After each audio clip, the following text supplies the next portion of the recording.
nocturnal recaps here. Today I'm going to tell you about a Soviet movie from 1989 titled Anarchy. A young guy goes to prison for a trifling reason and rebels against an inhuman system that turns people into animals. The movie begins with a prisoner nicknamed Kalgan working at a prison enterprise. The man is sick of sewing day after day, so he deliberately breaks the needles on his sewing machine to avoid working.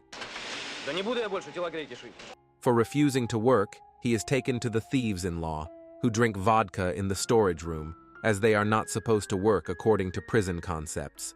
The chief of them, nicknamed Mogul, orders him to go back to work, as the others will have to overwork to cover his quota. In response, Kalgan suggests that they go and do some sewing themselves, for which he is beaten. The events move to the canteen, where a young man nicknamed Philatelist is looking for an empty seat. Kalgan offers to sit after him, but the other prisoner, nicknamed Perch, protests, saying that he testified against him on the outside. Perch sends Philatelist to the table with the roosters, but Kalgan stops him and explains that he should not sit at that table because it is considered as contact. After lunch, Kalgan meets his friend in the prison yard. The latter says that he is seriously ill and feels that his end is near. Kalgan asks him to stop worrying and promises that he will get better soon, when at that moment, a voice from a loudspeaker calls Kalgan to the warden's office. Once inside, he sees the warden and his deputy Major Markelov, who reprimand him for refusing to work and send him to a punishment cell for 15 days. There, he is met by other prison rule breakers, led by the prison's most authoritative thief, nicknamed Duke. The prisoners tell Kalgan to take off his clothes to check his tattoos and ask him how he got the bruises, but he says he just fell. Duke invites Kalgan to the table and offers him a smoke, but the cigarette turns out to be quite unusual. Under the influence of a lie detector of sorts, Kalgan can no longer hold his tongue and tells everything about himself. It turns out that Kalgan went to prison for standing up for his girlfriend and beating up a guy who was hitting on her. Meanwhile, in the prison yard, a prisoner nicknamed Abrashka asks Philatelist how he got here. The guy explains that he is here by mistake. He was given a year in prison for speculating on stamps he collected. A little later, Philatelist receives a parcel, and Perch persistently tries to barter socks from him. Abrashka arrives and explains that according to the prison concepts, it is obligatory to share with the thieves. Having taken about half of the parcel, Philatelist takes it to Mogul, and on his return finds that the socks are missing. Abrashka goes to Perch and calls him a rat. The whole cell gathers at the noise, including Mogul, who orders Perch to shake up the bed. The socks are not found, and Abrashka must therefore be punished for making a false accusation. A few days later, the prisoners are playing soccer, and a conflict breaks out between them over a violation of the rules. Soon, the lieutenant arrives and prevents a fight, after which he joins the game, gaining authority among the prisoners.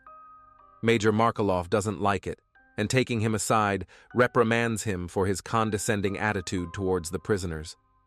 Later that evening, Kalgan returns from the punishment cell, and Mogul invites him for a conversation.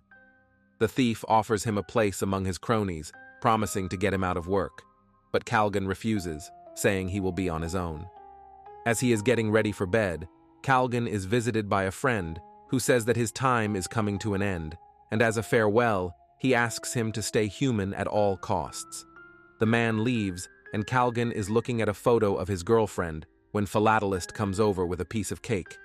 Kalgan smears the gift on the guy's face, thinking he wants something in return, but it turns out that Philatelist did it just out of the kindness of his heart. The next morning, the prisoners discover that Kalgan's friend has died. The wardens soon arrive and ask why they have not gone to work. The prisoners protest, saying that people are dying here because of the disgusting conditions, but the warden orders them to go to work, threatening them with a punishment cell. Major Markelov intervenes in the conversation, sympathizing with their loss and suggesting that they go to the shower room instead of working today. Without a moment's hesitation, the prisoners accept the handout, with only Philatelist showing indignation. After a shower, Mogul calls Kalgan to himself and offers him to drink vodka. Since Calgon has shown himself to be a decent man, Mogul offers him to become the chief of the workshop. A little surprised by such a proposal from the thief, he says he will think about it. But a few hours later he is summoned to the Major Markelov, who also offers him the same position. Since Calgon has already refused to work once, he cannot return, because it is against prison concepts. So he has no other choice but to agree, otherwise he will be repeatedly sent to the punishment cell. Upon assuming his new position, Calgon is forced to attribute 120% overtime to the thieves, thus making the others work beyond the norm. The regular prisoners don't like being forced to work double shifts, but Calgon, on the principle of divide and conquer, offers to discuss it with everyone individually in the storage room. Everyone quickly backs down, and only Philatelist gets a beating for his remarks.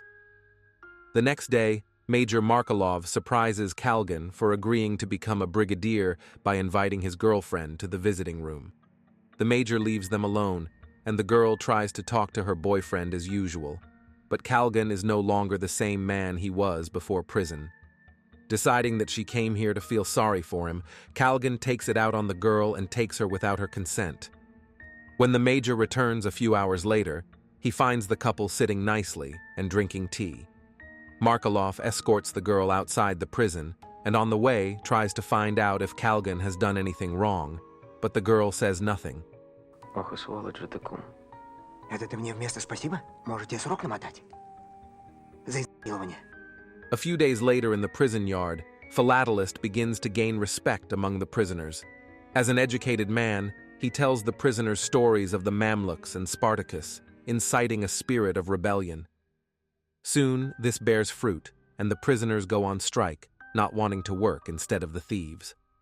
The warden arrives, and the prisoners allow Philatelist to speak for them all. Нас превратили в рабов. На нас наживаются мошенники. А вы посмотрите в их наряды. Там 120% плана. After checking the papers, the warden reprimands Calgon and orders one of the thieves to work, but he fakes an epileptic attack. Later that night, the prisoners are gathered in the assembly hall for a concert. Calgon receives a letter from his girlfriend saying that she is pregnant. He hurries to share this news with Philatelist, who congratulates him, but immediately adds, Тогда слушай меня внимательно. Терпение лопнуло. Пора делать революцию. Будем убивать эту черноту без всякой пощады. Calgon doesn't take his words seriously and says that he can't die now because soon he will become a father. Sometime later, Philatelist is summoned to Major Markelov, where he crosses paths with Duke at the entrance. The guy asks the thief how he should punish those who act arbitrarily, and Duke says that he should call him to a showdown with someone who knows prison concepts, then wonders if that's why he's going to the major. In the office, the major asks the guy why he is inciting the prisoners to change the regime. Being an ideological man, Philatelist says that the spring of arbitrariness cannot be compressed indefinitely, and sooner or later revolution will come. The major does not like such ideas, because it is easier for him to deal with a small group of thieves who control the others than to try to please everyone at once. The conversation comes to an impasse, and the major tells Philatelist to go back, but in farewell, he returns his socks, which it is not clear how he got them. Meanwhile, Duke asks Mogul about Philatelist, and he replies that there's nothing to worry about, but Duke feels threatened by the guy, so he orders to turn him into a rooster, ostensibly for being the major's snitch. A little later, the thieves call Philatelist for a showdown, but the other prisoners stand up for him. The guy tells the others to wait outside the TV room and takes Calgon and Abrashka with him.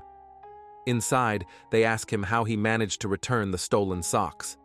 The guy can't answer, and the thieves are increasingly pressuring him, while Abrashka withdraws from the conversation, realizing that it's not his level. When the thieves surround Philatelist to beat him up, he confesses and says that the major gave him those socks. Upon hearing this, the thieves immediately accuse the guy of cooperating with the administration and twist his arms up to do their dirty work. Calgon tries to protest, saying that Philatelist is being set up, but he is quickly shoved out the door. In a rage, Calgon and the other prisoners try to break down the door, but it is soon opened by thieves. Mogul orders everyone to disperse and tells one of the roosters to comfort the newcomer. Calgon drives him away and goes to Philatelist himself, only to find that the guy could not endure such humiliation. This act starts a real revolution, and the prisoners go to the thieves to make them pay for it all. The bastard who did this to Philatelist pulls out a knife, but the prisoners disarm him and give him what he deserves. The prisoners start beating up the thieves, but Perch manages to escape, and he urges the other prisoners to go to his block, shouting that the roosters have revolted. Soon the lieutenant arrives and stops the fight, but all the prisoners who are unhappy with the change of power gather near the windows and start throwing stones at them. The riot spreads to the whole prison, and the prisoners start to smash everything and set fires. Soon the police and army arrive to quell the riot, but the frenzied mob is not going to stop. In the general chaos, Abrashka and Calgon go outside to take revenge on Major Markelov, because it was he who gave that socks. Armed with a knife, Abrashka tries to attack the major, but at that moment, the military opens fire and shoots Abrashka and several other prisoners. The riot is quelled and morning comes. Talking to Calgon, the major says that it was all for nothing because they did not get what they wanted, and now he will rot him in some prison in the far north, to which Calgon says that it may be so, but he will never be his slave. In the final scene, the lieutenant appears and yells that he will try to help Calgon in some way, but he only raises the philatelist's glasses as a sign of protest and unbrokenness.